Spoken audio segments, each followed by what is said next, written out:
evening, everybody. Welcome back to the Player's Edge. First time back in the evening show in a while. Sean, did you miss me? I did. About time. Yes, I know Blake is actually asking questions about me and not about Terry, which is unusual. I know. That means Chris will be on Horse Center again because you want Blake to be all about you and not Terry. That's right. Tonight, you also see our guest joining us this evening is Monmouth Park announcer, handicapper, and analyst. I was putting you up in the booth there. You're going to call some races. I don't think I could do that. No, I'll leave that to Chris Griffin and Frank Miramati. Have you ever tried to do that? No. No. I don't think I ever would. I don't know how they do that. It's amazing to me. Yeah, it's kind of almost like one of those people who do auctioneers, right? It's exactly. Yeah. I think it's just one of those innate talents. Either have it or you don't. Yeah. Like running fast, for sure. Yeah. So you grew up in Oklahoma. Mm-hmm. And then while you were in college, you worked kind of a similar role at Remington Park that you do now. Then went off to ride the horses. Yeah. But before all of that, let's rewind. You actually did some show jumping and some rodeo riding, right? Tell us about that. Yeah, I did. I was on a horse before I could even walk. Basically, my aunt had horses, and I would just get on them and had no fear. And I liked to go fast. So, and I didn't have any family in racing, which is kind of an anomaly. You don't see a bunch of us, and it's harder to break in that way. But luckily, I got with some people who extended their arm to help me. It took a lot of no's. A lot of people don't want to help out younger people in the sport. But eventually it happened, and I was persistent, and I didn't have like some kind of banner career, but it was just a dream for me. So tell us about rodeo riding and show jumping. That seems to be like it seems to me it has to be like a major adrenaline rush. Yeah, it is. I mean, there's nothing like riding a race, but jumping is very fun. I liked rodeoing a lot, especially like goat tying. Like that was really fun where, they've got the goat at the end of the arena and you run down, you get off your horse. I had a pony that was really quick and easy to jump off of to like quickly tie the goat. And that was a lot of fun. So like if somebody misbehaves, do you use the goat tying ability to get them under control? I don't know if I even remember how to do it. I mean, maybe if I had the tie, it would be just kind of almost like muscle memory, but I don't know. We'll see. Yes, that would be a great talent to have if folks are misbehaving. One that likes to misbehave a lot around here is Terry. Terry, how are you tonight? Hi, how are you? Glad to see you here. Hey, I had a couple of quick questions for you. Number one, what was your favorite quarter horse to ride? Oh, I guess it would have to be my first winner, big winner.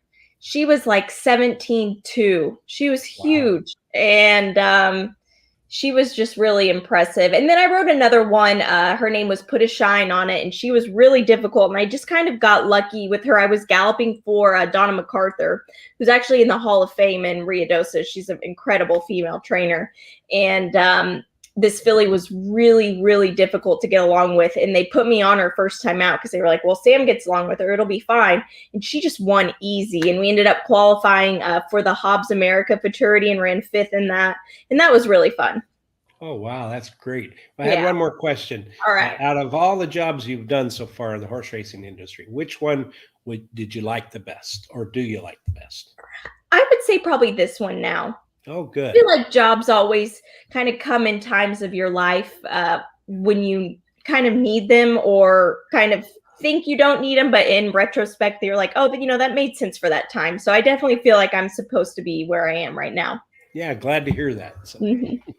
And someone who is glad to be where he is as well as Tom up in Milwaukee getting his Ascot game on. Unfortunately, not been that strong yet, but tomorrow's going to be the day. Tom, how are you? There's always another day. We've got There two is. of them left. Mm-hmm. They're always a challenge at Ascot, that's for sure. Sam, when a horse enters the paddock, what do you look for? I would like to see, what type of race it is. Obviously, in turf races, you want a little less hip, a lighter frame. Dirt races, you want a little bit heavier, but mostly demeanor. And I like to watch the horses in the morning, kind of see how trainers train on them, because there's a lot behind the scenes, I think, that a lot of people don't really understand. But demeanor is a really big thing for me. And just noticing like equipment changes, I always make notes and go back to see, okay, was this horse wearing this before? Were they doing that? And if one was washy in the paddock, which means they're just like dripping sweat, and I like to see in the next race, are they worse? Are they better? Are they carrying good weight? And just small details like that. I mean, you walk a fine line though between, you can't upset anybody at the same time, because some horses are very ugly and they're quick. So you look kind of silly if you go and say, oh, this horse doesn't look like much, and then they win. Easy. Does dappling mean anything to you, or not really? Yeah, being dappled out is a good thing. I feel like that's a very overused word in this industry. So I try to, carrying a good coat or, just something like that. But it's just shows signs of a healthy horse. So dappled, for those who aren't unfamiliar with the term means, can you define it? So it's almost like little spots on the horse, I guess would be the best way to describe it. Kind of like a lighter color. And it just means like horses are healthy from the inside out. And it's just kind of showing on their coat how healthy they are. So they become leopards. Beautiful. All right, Sean. Sean's one that's always has a great demeanor. He has to have a great demeanor to work with me. Sean, how are you tonight, my man? I was gonna say, if a person can be dappled, here I am. There you go. You're dappling Sean. We're gonna have to change your name. Samantha, so I see you have a website, gallopgirl.com. Can you talk about that a little bit? Yeah, so Gallop, there's not a lot of women in racing, and I get a lot of questions, or people just say like, wow, I didn't know women could be jockeys, or I didn't know they could do this. And so I kind of just wanted to showcase women in all aspects of the industry. So not only jockeys, but the photographers, the vets, the trainers, the hot walkers, the grooms. And I just think it's good. I feel like women can be a little more competitive among each other than men. And I just kind of wanted a way to unite all of us a bit more. And, we're competitors, but we're also fans of each other. Awesome. That's good. All right. So you ready to put your analyst cap to work this evening? We'll try. Let's have a crack at it. We're going to definitely take a crack at it. You want to take a crack at it tomorrow for Royal Ascot? Tom and I could use some help, I'll tell you that. So the first race we're going to work on is race 11. It is the EATONTOWN Stakes, grade 3. It's 1 mile and a 16th on the turf. So when you're looking at a turf race at Monmouth Park, the proximity to the ocean probably makes Monmouth a little bit different than a lot of other tracks. So what are you looking for, or what should folks expect in terms of track bias, particularly at 1 mile and a 16th? The turf is very fair here, and it's also very quick drying. So we have a lot of rain today. I think we're clear as far as I know now, as far as the radar's saying anyway. So I expect it to be firm, but it's not so hard. Like Gulfstream turf is almost so hard that the numbers are so much quicker there than anywhere else. Ours doesn't have give, but it's also, I just feel like it's very, very even. Now I expect the rails to be completely down, which makes a difference. When they're out further, it makes the horses from the outside have a lot harder time just kind of like finishing down the lane because they're just going so much further out. I'm almost for sure the rails will be down given the stakes day. So they haven't been all the way down yet. So it'll be kind of interesting to see how that plays out. So how do you think it's going to play out, race 11? I think it will be very even. There's not a lot of bias in this turf course. As far as physically with horses, I like to see horses kind of almost a bit handier. Like the smaller horses kind of have a better advantage. The turns are a bit smaller, but not by much. I've talked to a couple riders about it, and you kind of hear different things. But I just feel like when horses have won over the Monmouth Park grass course, automatically, that's good. I want to include them. So who do you plan on including in the EATONTOWN Stakes? The EATONTOWN. This is a really tough race. You've got a lot of nice fillies and mares coming out of key races. My top pick in this race is the 6 Princess Grace. Gets Florent Giroux back, and her last win was when he was aboard. Now, that was at Kentucky Downs, which is an odd track and a hard track to win on. And some horses love it, and some horses hate it. Obviously, she took to it really well. she's a smaller horse. I think this is going to suit her perfect. And she does have a win over this track. She's 1-for-1 on this track. And the matriarch in Del Mar, she got into a bit of trouble. And I like the rider switch here. And he likes this horse a lot. Florent Giroux does. So I like her in this spot. Are you putting anything behind it for the exotics? Fluffy Socks, I like. I don't know what kind of price you're going to get there with Chad Brown. He's got the number 7 La Mista, which is another tough horse, but she hasn't won in the United States yet. Now, Chad Brown does an incredible job getting these horses from Europe and then bringing them over here, but she's still winless over there. Now, she was facing tough horses last out at Belmont, but I don't know. I like Fluffy Socks better than the other Chad Brown entry, the 7 La Mista, but I think that Princess Grace is going to be tough. And you also can't ignore Whimsical Muse. She just won the Miss Liberty here, which was kind of like the prep into this race, and that was Kelly Breen. And this is a horse that went off at 25-1 when she won the Cliffhanger, or Miss Liberty, I mean. So She should be running over in England right now at 25-1 odds. Terry, Yeah. Who do you like? Well, I like. Actually, I had a hard time with this race. I actually ended up with number 8 Fluffy Socks. I originally was going to go with number 6 Princess Grace, but then I kept looking back and forth, and I like Fluffy Socks because she ran second in the Grade 3 Modesty at excuse me, at Churchill Downs on the turf by closing and just missed by a half a length. She received the highest last speed rating in that race and is tied with Princess Grace for the best turf speed among today's starters. And then number 6, Princess Grace, she looks really good. She's finishing the money 9 out of 9 races on the turf during her career, and she's won 6 of those. She finished 3rd in her last race after having trouble in the race, and she has the highest speed figure today's distance and the best turf speed is fastest among today's starters. And then I like number 1, Vigilante Sway, has a high percentage winning jockey, Paco Lopez, who is hot right now, and he's finished in the money in the last 7 days, 10 out of 16 starts. He's won 5 of those. And then she'll have a small advantage as the Real Post is winning at a 27% clip. And then the last pick, number 5, Whimsical Muse, won her last race at turf, on the turf at Monmouth Park and at today's distance, and has trainer Kelly Breen, whose entries win 21% of the time the next race after running the race before. Is there any track out on that Mid-Atlantic that Paco Lopez isn't riding at right now? You remember those? I don't know if you remember those old Life cereal commercials where they said give it to Mikey, he likes it. Remember that? Those commercials? Yeah. So this is Paco Lopez is like the Mikey of horse racing. Yeah, just send him off to that track. He'll like it, right? For sure. Tom, 25-1. I know these Ascot races have me looking for bombs across the board. You going to find a bombs away in the Eatontown? No. I don't think so. I took Vigilante's Way as my top choice. I like the first start. She just missed by a neck, and she just waited. It had to wait to get going. She's really good at this distance. 9 starts, 4 wins, 3 seconds, 2/3. She just needs some pace to run it, and I think there's plenty of pace in this race. And she won this race last year, so I really think she could repeat. 7, La Mesta is my next choice. Raced at Belmont last out in her seasonal debut and finished 4th. She made a move and then flattened out. I mean, yes, she hasn't won in this country, but she's done pretty well. She's won in Group 2 in Ireland, and she placed in some races too. The only stinker she ran was in the Diane in the Grade 1 up at Saratoga, and she ran in some really good horses in that race. And I would have been very surprised if she had done well.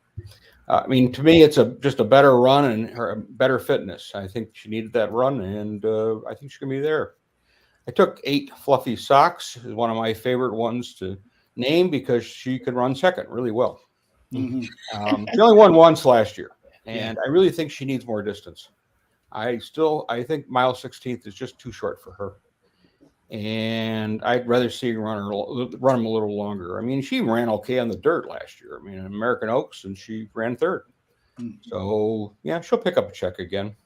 Just not first. Sean, who do you think's coming in first? It's crazy with Tom. There can be 6 horses in a field. Tom will name 3. I'll name the other 3. And then there's nights like this that he got the exact 3 I have. So I'm going Vigilante's Way as my top pick. Seems to be always there at the finish. Will get plenty of pace to run at. Gets the rail, which winning at a high percentage, like Terry said. Never been out of the exact in the 4 starts at Monmouth Turf. Second start back after the 8-month layoff and ran a good race last time. Number 7, La Mesta. She'll get the hot pace as well. Has only raced 5 times in the last 2 years. So that's a concern, but I like that this is the second race back and after a 7-month layoff, and it comes a month after that comeback race. Some other things that could help: new jockey and races at Monmouth for the first time. Fluffy Socks third. This is the horse, like Tom said, doesn't like to win, but you got to include it in the exotics. Finished in the trifecta in 10 of her 12 turf starts.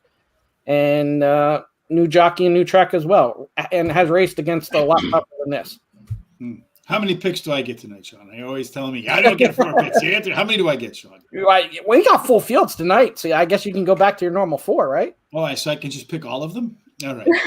I'm going to go at number 6 is the class as well. So I'm the one that agrees with the guest tonight. Samantha, you and I are on Princess Grace. As you mentioned, this one does have a win over the Monmouth Park. So I like to see that because I do think Monmouth is a little bit tricky, especially on the grass. Been off for a while, but the last time Princess Grace had this type of a break, came back and had a win. Vigilante's Way, you can't argue with that. 9 for 9 in the money at the distance, 4 for 4 in the money at Monmouth Park. That works out for me. As you guys mentioned, Whimsical Music, I think ran much stronger fractions last time out in her first try on the Monmouth Turf. So maybe she is a budding horse for the course. And finally, I do like Fluffy Socks in here as well. What's interesting to note, and we talked about this a little bit today on our Belmont show, Terry, is if you put all of you think Chad Brown, you think Irad Ortiz, you think Flavian Pratt, you don't think Manny Franco. Right. But you put Manny Franco together with Chad Brown, you know what they're winning at, Terry? 50%. 50%. So Flavian, Irad, you guys better pick it up a little bit. You might find yourself on the sidelines going forward with Chad Brown. You're going to get some of those Rob Off-Trust mounts. You better get your jockey's agent to work. And that was one of the big reasons I switched from Princess Grace to this horse, Fluffy Socks. Yeah. Well, the horse that I mentioned today, the 3-horse did win too, right? I think today. I got that one screwed up with another one. All right. Race number 12 is the Pegasus, the TVG.com Pegasus. It's a mile and a 16th on the main track. So, Samantha, when you're looking at a mile and a 16th on the main track, is there any particular bias that you feel stands out that gives any horse an advantage? Well, last week on Friday, they crawled on the front end. Saturday was a washout after I think it was the 3rd race, and then Sunday was as well. So as far as comparing it to last weekend, there's not a lot to go off of. It's been pretty fair lately, and the outside ralliers have had a little bit more of an advantage here. So the outside, there's no video for you? That would be kind of weird because we can all see each other, right, Sean? Can you look on Facebook real quick and YouTube? Actually, yeah, I was just answering, but I was answering on mute. But no, it's good on video on my end, so everything should be good. William, check that out. Yeah, because we've had some technical difficulties with audio, but video would seem kind of weird. So, all right. So for the Pegasus, who are your picks, Samantha? I think it's going to be really tough to beat Electability. And I think that a lot of people are going to agree with this one. Before trying Stakes Company, he had 2 wins. Now, they were average wins. You could say like, oh, he maybe didn't beat much. But he ran a really nice effort against We the People. There was no beating We the People. Now he was just kind of out-knotted by Golden Glider, trained by Mark Cassian. That's not a great horse by any means, but he gets back on what we can hope, unless some freak rainstorm comes, a good track. He doesn't have We the People here, and he's just the class of the field, I feel like. And Chad Brown is so good at moving these horses forward, but it's so hard to look at this race and think anybody's going to be so impressive when we know Jack Christopher is coming to the Haskell. It's so hard to like look at this race and think like, oh, well, somebody, I mean, because that's the best 3-year-old, I think, in the country right now. Certainly look that way. We the People didn't look that way, though, at all. So. I think he's more one-turn horse. More of a one-turn horse. Mm-hmm. All right, Tom, what do you think? Who's going to be able to handle the 2 turns? I took number 6, King of Hollywood, as my top choice. Dead heat last time at Monmouth and a mile race and allowance. He had to steady in that race. So I thought that was really interesting. And running from the outside. Started his career on the turf, and well, he didn't do very much. They moved him to maiden claimer, got a wire-to-wire win at Aqueduct, and then they moved him to all weather, which I have no idea why, because he could run on the turf. But he looks like he's a dirt horse, and looks like he can step up here and be flying at the end. Homebrew number 2 is my next choice. Won last at Oaklawn after making a bid. He got tired and still was okay. The Smarty Jones was an off track, and he did not like it, and he ran like he didn't like it. He's got good works coming into this race. He looks like he's fit, and if the track doesn't get funky, I think he's going to be a good choice. Number 3, Mr. Jefferson is my final one. He's running off tracks and really did nothing, and then he laid him off, and they lost by a neck in his return. And then a third in the next race. So a little bit of a distance. I toss his turf races. I toss his off-track races because he doesn't like them. At this distance, he's won one and got a third, and I think he may surprise people. Now, Sean, last time you said either Tom has 3 picks and you have 3 different picks, or you guys have the same 3 picks. I don't have to flip a coin. You got 3 different picks. Not 3 different, but 2 of 3. You went meatloaf on him. I believe it was 2 of 3, yeah. So I went Cyber Viking as my top pick. He's only had that one bad race, and other than that, he's been in exactly 8 or 9 career races, winning 4 of them, and actually crossed the wire first in 5 of them, got DQ'd in 1. He stretched out to a mile last race and got second. Now gets an extra 16th, which shouldn't be a problem. Electability is my second pick. Has won 2 of the 4 races. What's interesting is the 2 wins are his only 2 tries with Eric Cancel, and then with the Hall of Famer Javier Castellano and Jose Ortiz, future Hall of Famer Jose Ortiz, he didn't win. Now gets Manny Franco aboard, so another one that's going to go the Manny Franco route. Has faced tougher than this.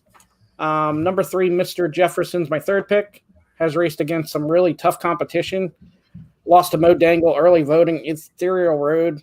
He should be able to get enough pace here to close in and get a piece. All right, so Sean has got a guest there, and Blake, what's happening, young man? Who are your picks? All right, Blake always picks the one. Since you are his favorite, you get to substitute in for Blake, Terry. Who would you pick if you were Blake? All right, I picked number 4, Electability. Has won 2 out of the last 3 races and doing so earning the highest last race speed rating. And he finished 3rd versus Tougher in his last race, dropped some class today, and I think the shorter distance will help. And then I like number 1, Cyber Viking. Has finished in the money in 8 out of 9 races on the turf during his career, winning 4 of the starts. He gets the rail post, which is winning at 29% clip, and is stretching out, which I think will fit his running style. And then I like number 2, Homebrew. Has won 3 races out of 5 career starts, winning the last race at Oaklawn Park. He is trained by Brad Cox and ridden by Florent Guru, which is a plus, and I think has a really good workout on June 12th. And then I like number 7, Dash Attack.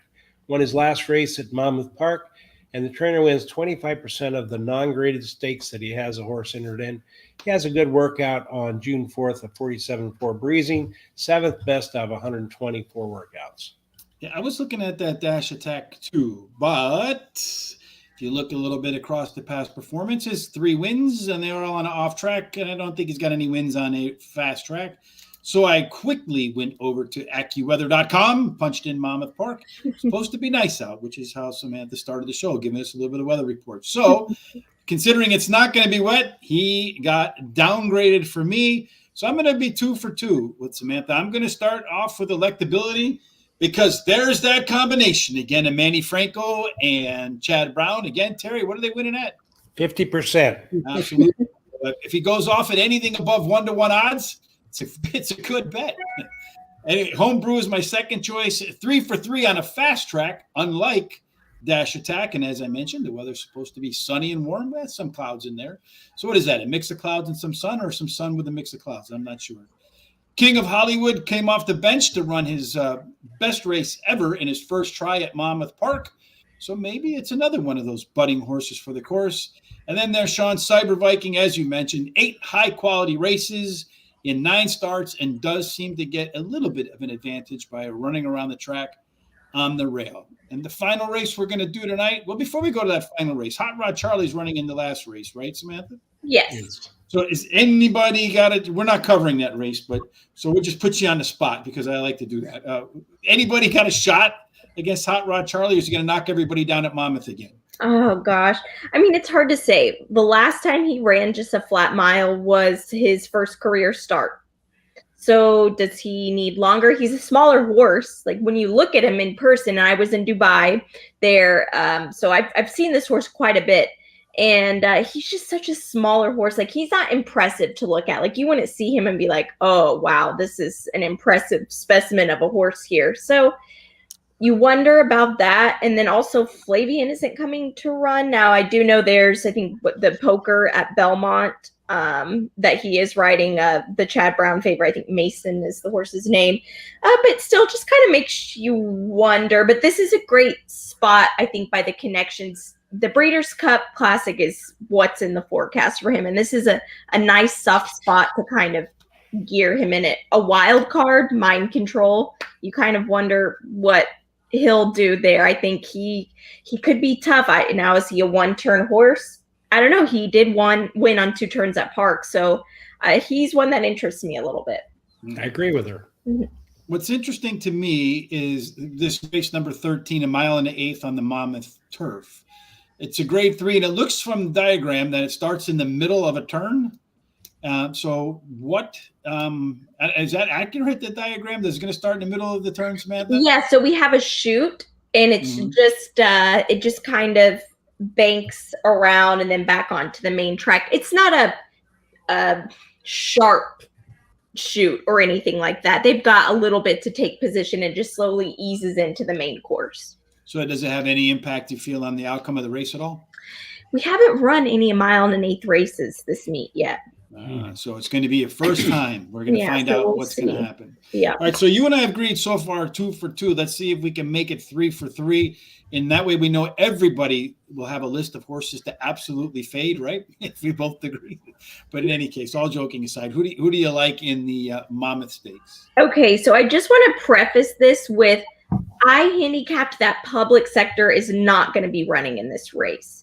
That's not confirmed. Now, I did hear that George, so he is entered in the poker. That's a 5-horse field, a bigger purse, and he's one of 2 Chad Brown entries. If you're an owner, you would think you would go stay at Belmont, run out of your stall.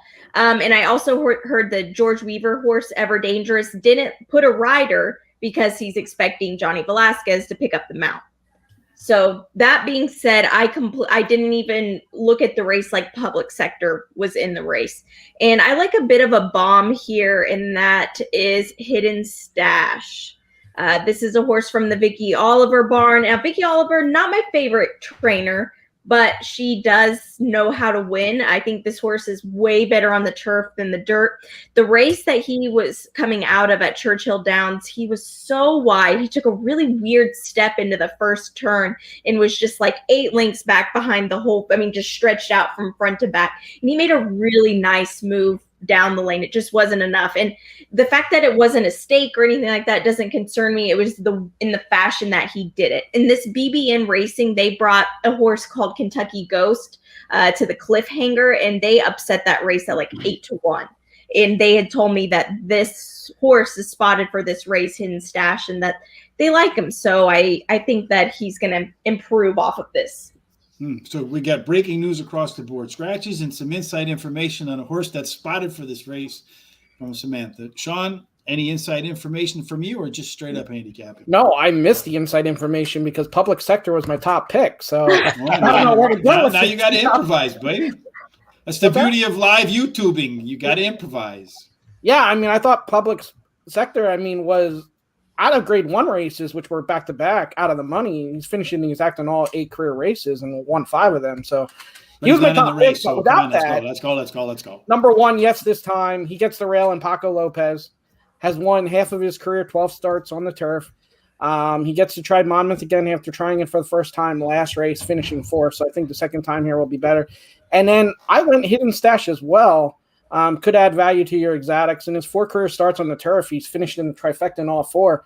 And what's funny is that trainer is 0 for 53 in graded stakes. Remember the show months ago where I made a top pick. The same thing. Cherry DeVoe, I believe, was 0 for, it was a lot. And I couldn't get over the horse, and she ended up winning. So maybe we'll have another one of those. So maybe all these 0 for trainers should reach out to you. They can pay you a little bit of something to pick their horses on the show, right? I can win you a graded stakes. Yes, you can. There I'm still waiting on my cut though from Tyler G. Haven't seen $1 yet, Tyler G. So how can I make up for that lack of $1 from Tyler G. there, Thomas? Send a bill. Yeah, I should send him an invoice from PayPal. Tyler. I don't know. I took yes this time. Is my top choice. I like that first race. I thought it showed some things to come. Race 3 wide, turning for home, and moved up a bit and didn't finish. And that tells me it needed a race. Last year he won 5 in a row, and then they put him in the Grade 1 Saratoga Derby, and he did really badly. And he did a little issues. And the winner of that race was State of Rest, and what he just won at Royal Ascot in the richest race there. So he did race some good company. I mean, he placed in a bunch of races. I mean, he's been a really consistent horse, and I think coming off that layoff, he's the danger to win this one. Took 8 when County. My next choice, I tossed the last. He's not a dirt horse, and it was a sloppy track, and he went to the lead, and then he stopped. That's being nice about it. Fort Marcy had a rough race, troubled start, dropped back. He still got up for 3rd, but And then he ran an allowance race, but prior to that in Keeneland, and that was more like a graded stakes race than it was an allowance race for $103,000. And there was a bunch of good horses in that one, including my 3rd choice, which is TD Dance. He's a slow starter at times. They just changed trainers, got some decent works, and they're putting blinkers on. So very interesting moves, and I've got to put it in the money. Terry, what are your interesting moves for this race? Well, just like Sean, my first pick was going to be number 3, Public Sector. And if Samantha's correct, then there's no reason to talk about that horse. Anyway, my first pick then is the same as Tom's. Number 1, Yes This Time. Has got the rail post, which is winning at a 20% clip. Likes the turf, winning 6 out of 12 starts, and is 1 for 1 at today's distance. He has a jockey who's been finished in the money 10 out of 16 starts the last 7 days and won 5 of those races. He has a good workout on June 11th. Then I like number 6, Sacred Life. Ran 2nd in a Grade 2 Fort Marcy, and then drops to a Grade 3 race now. His last win was the Grade 3 Knickerbocker, which he won last October. And his best turf speed is fastest among today's starters. And he switches to jockey Manny Franco, who's winning at a 19% clip this year. And then I like number 5, Ever Dangerous. Has finished in the money 8 out of 10 races on the turf during his career, winning 3 of the starts, and has the highest last race speed rating, actually tied with another horse. He has been off since last August, but he's been steadily working out for his return and has done well in the past when returning from a break. All right, so I'm going to close out with, I did not have Public Sector as my top pick, so I don't have to worry about ad-libbing. But I'm going to go with, we didn't agree 3 for 3, so we're like Meatloaf on that as well. 2 out of 3 ain't bad. But I'm going to go with Sacred Life. I think this one's going to be rolling late, and if you look back at the past 3 race cycles, this horse tends to pop a really nice number in the 3rd run after a layoff. So I'm big on the cycle racing. Yes This Time is one that just missed in his last race with better pace numbers from the beginning to the end. I'm going to go with number 10, Ocean's Map. Did run some better fractions in the last race, and it's another one that could be in its top form, according to its resume, in the 3rd start off a layoff. I was going to put Public Sector here, but I'm not. I'm going to go with another bomb in here, number 12, Mose. That's a horse, if you look at its first start after a considerable layoff, really popped some fantastic early pace numbers for those 2 and 4 furlong race pace numbers. And 1 of 2 things is going to happen with Mose in this next race. He's either going to blow up a big start here or he's going to bomb. I feel like he's going to be going off at a big price, so it's worth taking the chance that he improves in the second start off a layoff. And that wraps up our picks for Monmouth Park this Saturday. So make sure you check out Samantha. If folks want to follow you, how can they do that? Yeah, so on Twitter is the best way to get me. At Samantha G. Perry is my handle. I post race day pics as well as just updates throughout the day, just things that I see or notice. I change my picks a lot because when I see the paper and I watch replays, but sometimes when I see horses in the paddock, I can quickly backtrack on that. So I try to post updates if something like that should happen. I try not to because people get upset when I do that, but I just want the public to know what I'm seeing. And I'm not right all the time, but sometimes I can be. And then if they want to, your website is gallopgirl.com? Yep, gallopgirl.com. Just supporting women in racing, and behind every successful man is a more successful woman. So they're alongside. It's 2022. They're not behind anymore, right? No, we're not. Most cases it's probably reversed now. Yeah, behind every true. successful woman is a helpful guy for sure. All right, folks. Well, that wraps up this evening. Thomas and I will be back tomorrow. I don't know if that's fortunately or unfortunately at 1:00 to wrap up the week at Ascot. Hopefully one of these days we have one of those $50,000 trifectas, Thomas. We'll be back at 1:00 tomorrow to cover that. Sean, I think Chris is going to start his spot plays on Saturday at 9 a.m. Eastern. Is that right? That's correct. That's correct. Yep. So make sure you look out for that. Sean will make a note of that on our social sites. You see him on the ticker down there below. Make sure you follow Samantha. Make sure you follow us at Horse Race Today. And while you're on YouTube, give us a thumbs up, hit the subscribe button, hit the bell. So when we go live, be it spot picks or just lottery picks tomorrow at Ascot, you'll be notified. Thanks again for joining us tonight, Samantha. The pleasure was all ours. Thanks, Samantha. All right. Until we get back together again next time, folks, we hope that everything that you do, whether it's at Monmouth, whether it's at Ascot, or whether it's with Chris, ends up in the winner's circle. Indeed. Have a great evening. Thanks again, Samantha. Thank you.